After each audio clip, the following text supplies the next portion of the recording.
रोज सत्संग सुनेगा तो कोई रोक नहीं सकता। बाबा जी तो बनने सत्संग का प्रभाव ही होता है, संस्कृति का होता है। बस यही है सबसे बड़ा बंधन, माता पिता भाई परिवार के जो जन है, इनका जो प्यार है, जो दुलार है, यही बंधन है। यही इसी को मोह पास कहते हैं। मतलब रोग से ग्रसित होकर के जैसे अपने लोगों का शरीर अभी छूट जाए तो हम राजी हो सकते हैं, लेकिन तपस्या करते हुए भगवान की प्राप्ति करने के लिए कदम बढ़ाए तो हमें लगता है हमारा बल गया, ऐसा सोचते हैं। लेकिन वो माया ग्रसित होकर, क्लेशित होकर जीवन व्यतीत करे, लेकिन मेरे मोह जाल में तो हमें अच्छा लगेगा। ऐसा संसार का स्वरूप ही है। वो बड़े भाग्यशाली माता पिता होते हैं जो भजन के मार्ग में अपने बच्चों को सहयोग दे देते हैं। पर प्रायः ऐसा ही होता है कि मोह के कारण माता पिता यही कहते हैं कि जब तक जिए तब तक हमारे पास रहो। हमारा आखिरी युद्ध माँ से ही था, जब सबको मतलब बहुत कठोर भाव था अंदर। जब कोई बात करने आता तो पहले भगवत कृपा से निश्चय कर लेते कि हम प्राण त्याग सकते हैं, लेकिन पिताजी आ रहे, माता जी आ रहे, इनकी कोई बात हम नहीं मानेंगे। मानेंगे तो वही बात मानेंगे जो हमें भगवत प्राप्ति है। जहाँ आते तो बिल्कुल कठोर हो जाते, चलो घर नहीं जाएंगे, फिर समझ लेना चाहे मार डालो नहीं जाएंगे, जाओ घर मार डालो, चाहे एकदम फिट, चाहे जितना। आखिरी था 2-3 महीने बाद, मतलब माँ जब आई तब लगा कि अब ये युद्ध बड़ा कठिन होगा, क्योंकि माँ के सबसे बड़े अस्त्र है आंसू। और वो मतलब इतना कोई वैराग्य भी प्रबल नहीं था, हाल यार निकले थे, बच्चा भी थे, जो आए तो दौड़ के आए, बस हृदय से लगाया और अस्त्रों से अभिषेक। बच्चा गांव में बबुआ बबुआ कहते हैं, अरे हमारे बबुआ अंदर है, सावधान, यहीं से बच गए तो बच गए, आखिरी युद्ध है इनसे। थोड़ी देर चुपचाप माँ के हृदय से लगे, एकदम हटे, उनका अम्मा अम्मा कहते रहूंगा, अम्मा आप ये मतलब क्या है आप कर रहे हैं, आप क्यों रो रहे हैं? बोले हम जब तक जिए तब तक घर में रह के आप भजन करो, आपको कोई डिस्टर्ब नहीं करेगा। आपका एक बात सुनो, घर जाएंगे तो भजन तो होगा नहीं, क्योंकि जानती हूँ घर में भजन नहीं होगा, और अब अच्छे मार्ग से तो आप हटा के ले जा रहे, तो अब हम बुरे मार्ग में चलेंगे। कुछ दिनों में हम वो काम करेंगे जो आप सुनोगे नहीं, फिर हम जेल जाएंगे, वहां मिलने आओगी। आज 4 लोग कह रहे हैं कि देखो इस बच्चे की माँ आई है जो ब्रह्मचारी बाबा जी बना, तो उनका ये बात सुनने में आपको अच्छी लग नहीं रही, और जब हम बुरे कर्म करेंगे और जेल जाएंगे तब वहां मिलने आओगे, तब एक मरने दो, ऐसे लड़के से अच्छा तो होता जो मर जाता। आज हम भगवत मार्ग में चल, आप हमारे लिए बाधा मत बनो। उनका क्या चाहते हो, उनका जिंदगी को भी हमारे सामने लाना ये चाहते, ऐसा ही हुआ। ठाकुर की कृपा से कभी माँ दोबारा हमारे सामने नहीं आई, जीवन में नहीं, हमारे सामने कभी नहीं आई। और भगवत कृपा से उनका शरीर भी काफी समय पहले पूरा हो गया था। यही एक सीमा है।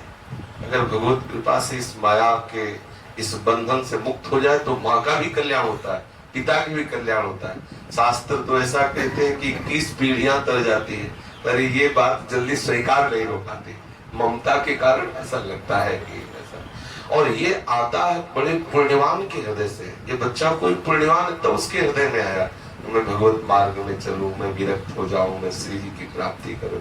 ये कोई अधम जीवों के हृदय में थोड़ी आता है। ये अवस्थाएं में तो वासना से प्रेरित होकर जीव भूत बना घूम रहा है, पागल बना, पिशाचवत।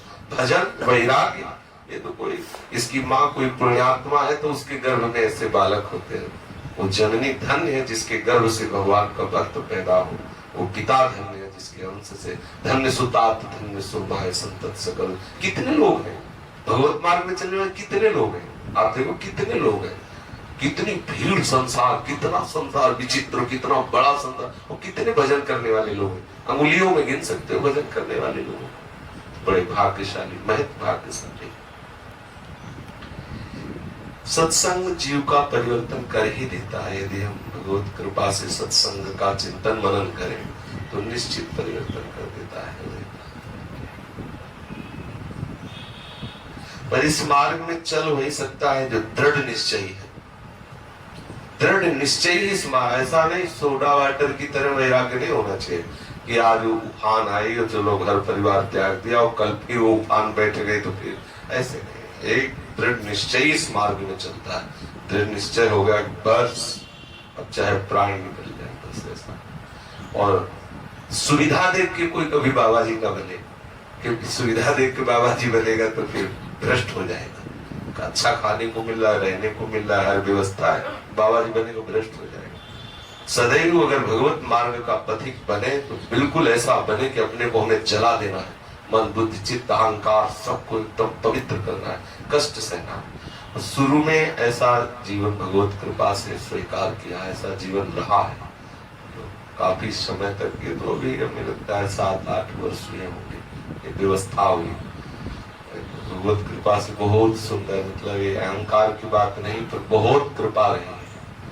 अपने आप हमें ठाकुर जी ने ऐसे रखा है, वैराग्य में जीवन रखा है कि कभी संसार के विषयों का संयोग होने की तो बात जाने तो ऐसे ऐसे स्थानों में रखा है, ऐसी लीलाएं की है कि वो समय ही नहीं रहा जीवन में कि हम कभी किसी विषयी पुरुष के समीप खड़े हो या बैठे, न स्वभाव रहा है न ऐसा समय रहा है। ऐसा कुछ वेशभूषा भी थी ना, जहाँ जटाए फटकार करके और साफा बांध करके वैसे बैठ जाते गंगा किनारे तो कोई जल्दी सामर्थ्य नहीं रखता था कि समीप आके प्रणाम कर ले। ये तो युगल किशोर है, ये तो इन्हीं के फांसे हुई है, मैं वृंदावन लाए तो यही लाए। बहुत कृपा है, बहुत परम मित्र है। तुलसी घाट में हमें ध्यान आता है, जब इनको देखते तो सीना ध्यान पद्मासन लगाए बैठे थे, शांत दोना में मिठाई भर करके ये लाए बनारस में भाग हर हर महादेव का बालो। तो हम प्रश्न कर आप क्यों लाए, अंदर प्रेरणा हुई, ये तो हमारे लिए ही क्यों प्रेरणा हुई, औरों को भी दे आपके लिए ही प्रेरणा हुई। ये कोई ऐसी वस्तु नहीं, संकट मोचन हनुमान जी का प्रसाद, पहली मुलाकात। अच्छा ठीक है रख दो, बोले चलो कुटिया पास है, आप किसी गृहस्थ के घर प्रवेश नहीं करते, न किसी आश्रम जाते थे, घाट नहीं देते थे। उनका गृहस्थ नहीं है, आप पधारो तो गए तो सब ठाकुर जी का खूब संगीत का इनको भगवत कृपा से अच्छा ज्ञान है, बात तैयार। बस फिर इनको महादेव जी ने सेवा दी कि जब कभी इनको समय मिलता तो खिचड़ी बना देते, रोटी बना देते, और कहीं घाट में जहाँ ढूंढते, जहाँ पड़े होते तो वहां से लाके लाते पकाते, कहते यहीं आराम कर। छोटी बिल्कुल गंगा जी के ऊपर तट पे ही कुटिया थी, बहुत सुंदर। यही फिर उधर पोषण बनारस में महादेव जी ने इनको सेवा दी थी, 24 घंटे में जहाँ जैसी व्यवस्था कर पाते फिर आकर के चलो बाबा पालो। कभी कभी कहते देखो हमसे रोटी नहीं बन पाती है और नाम से और तो ये मिठाई पालो, तो हम ठीक है मिठाई दे, मतलब किसी भी तरह उधर में कुछ पहुंचना चाहिए, ये सेवा है। बहुत कृपा है। अगर वैराग की जीवन में नहीं तो साधु पे है क्या? फिर वैराग्य तो साधु का धर्म वैराग्य ही है।